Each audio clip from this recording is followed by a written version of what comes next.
Assalamualaikum warahmatullahi wabarakatuh. Salam sejahtera untuk kita semua. Perkenalkan, saya Nini Komsia Desi Ramahwati. Saya guru bimbingan dan konseling di SMP Negeri 4 Kota Madiun. Di sini saya akan memaparkan praktik baik saya mengenai penanganan peserta didik penyandang disabilitas autis di SMP Negeri 4 Kota Madiun. Situasi pelaksanaan praktek baik ini dilatar belakangi oleh hasil PBD atau Perencanaan Berbasis Data SMP Negeri 4 Madiun berdasarkan hasil rapot pendidikan tahun 2023. Iklim inklusivitas di SMP Negeri 4 Madiun sudah memiliki nilai baik. Walaupun mendapatkan nilai baik, di antara nilai yang lainnya tergolong rendah karena memperoleh nilai 54,93%, yang dimana harapannya iklim inklusivitas di SMP Negeri 4 Madiun bisa mencapai 100%. Saya sebagai guru BK ditunjuk sebagai guru inklusif di SMP Negeri 4 Madiun. Harus pintar berinovasi dalam memberikan layanan bimbingan kepada peserta didik dengan disabilitas, agar dapat bersemangat, nyaman, dan dapat menyalurkan kemampuan terbaiknya di SMP Negeri 4 Madiun.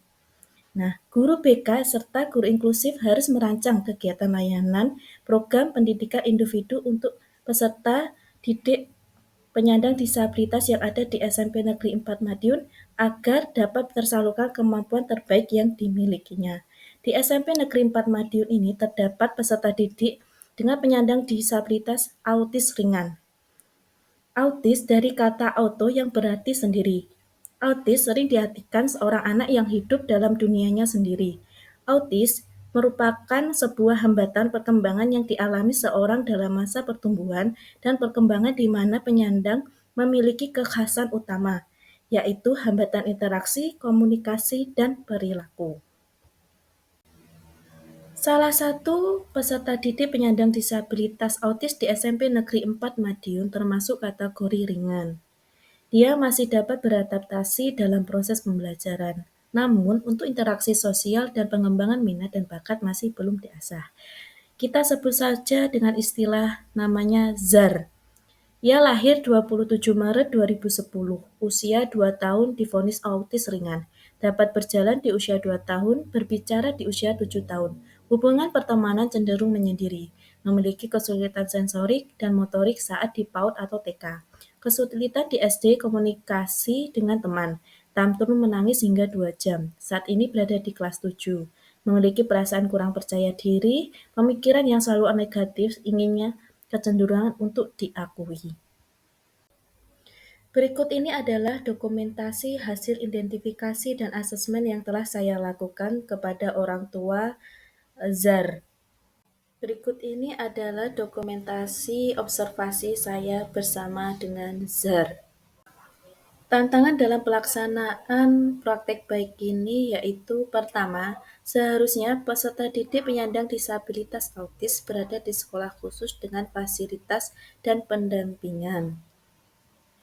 Tantangan yang kedua yaitu guru BK yang biasanya mereferal peserta didik yang terdiagnosa disabilitas ke sekolah luar biasa harus belajar bagaimana cara mengatasi peserta didik penyandang disabilitas untuk beradaptasi di lingkungan sekolah. Tantangan yang ketiga yaitu adaptasi peserta didik reguler dengan peserta didik penyandang disabilitas. Dan tantangan terakhir yaitu bagaimana cara guru BK atau guru inklusi yang ada di sekolah mencari minat dan bakat yang dimiliki peserta didik penyandang disabilitas autis. Selanjutnya adalah aksi. Pelaksanaan aksi yang saya lakukan pertama kali yaitu melaksanakan konseling individu kepada peserta didik penyandang disabilitas autis, yaitu ZAR dengan teknik realita, metode pengembangan keterampilan kontak perilaku. Kemudian saya membuat program layanan individual dengan menyalurkan bakat dan minat yang dimiliki. Keterlibatan orang tua, guru, dan guru pendamping khusus itu sangat diperlukan dalam proses pembuatan program layanan individu. Berikut ini adalah proses ketika saya melaksanakan konseling individu dengan teknik realita. Di video saya tidak memperlihatkan wajah Zar, karena proses konseling individu itu memiliki sebuah asas kerahasiaan, yang dimana asas kerahasiaan dianggap sebagai dasar etika dalam bidang konseling. Ini menunjukkan komitmen konselor untuk melindungi privasi dan kepercayaan klien, dengan membangun dasar keamanan yang diperlukan untuk mencapai tujuan konseling. Saat proses konseling individu, Zar mengungkapkan bahwa dia menyukai 3 hal dalam bidang seni, yaitu menari, menyanyi, serta melukis. Namun, di SMP Negeri 4 Kota Madiun, kegiatan menari dan melukis dan menyanyi itu memiliki jadwal yang sama. Akhirnya, Zar memilih untuk mengikuti kegiatan ekstrakurikuler melukis. Zar merasa bahwa dirinya di dalam kelas tidak disukai oleh teman-temannya. Padahal ketika saya observasi bersama wali kelas, saya menjumpai bahwa teman-temannya menyukai Zar. Berarti ini menunjukkan bahwa pemikiran Zar terhadap temannya terlalu negatif. Akhirnya saya melakukan proses konseling tidak hanya sekali, namun beberapa kali. Yang pertama, menentukan bagaimana Zar bisa mengembangkan bakat yang dia minati. Yang kedua, bagaimana cara beradaptasi di lingkungan sekolah dan Zar bisa nyaman dalam proses pembelajaran dan mendapatkan teman.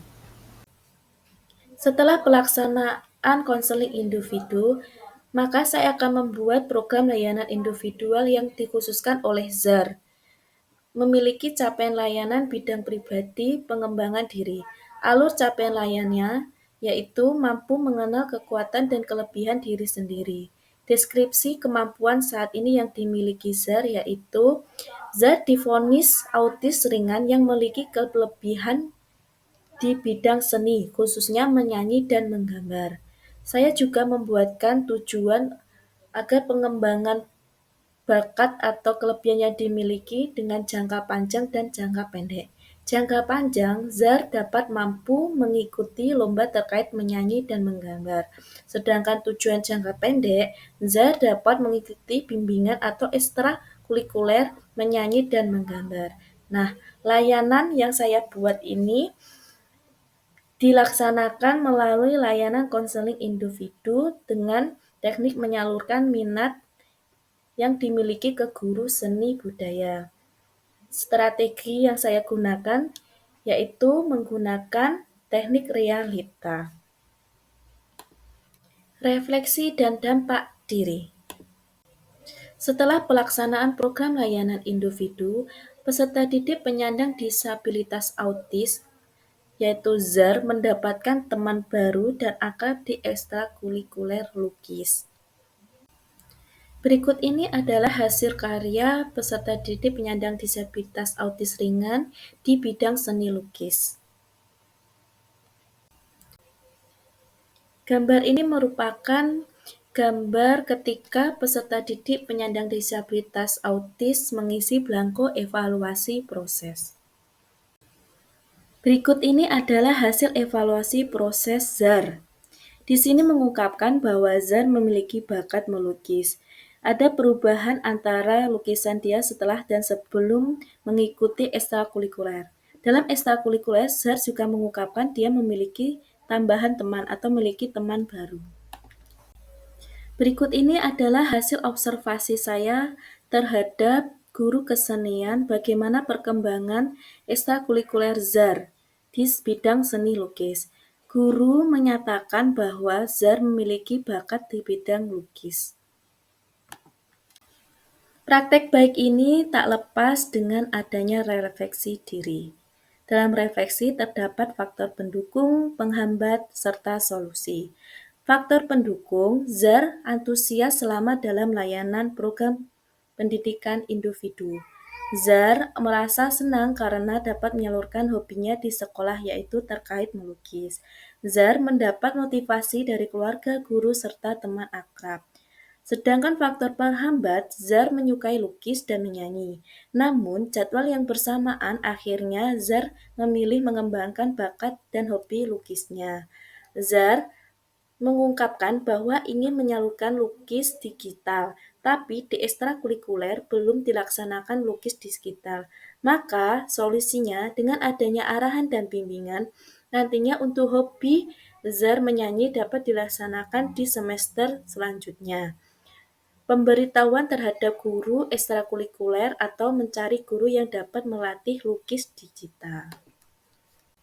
Sekian praktek baik yang telah saya laksanakan. Terima kasih.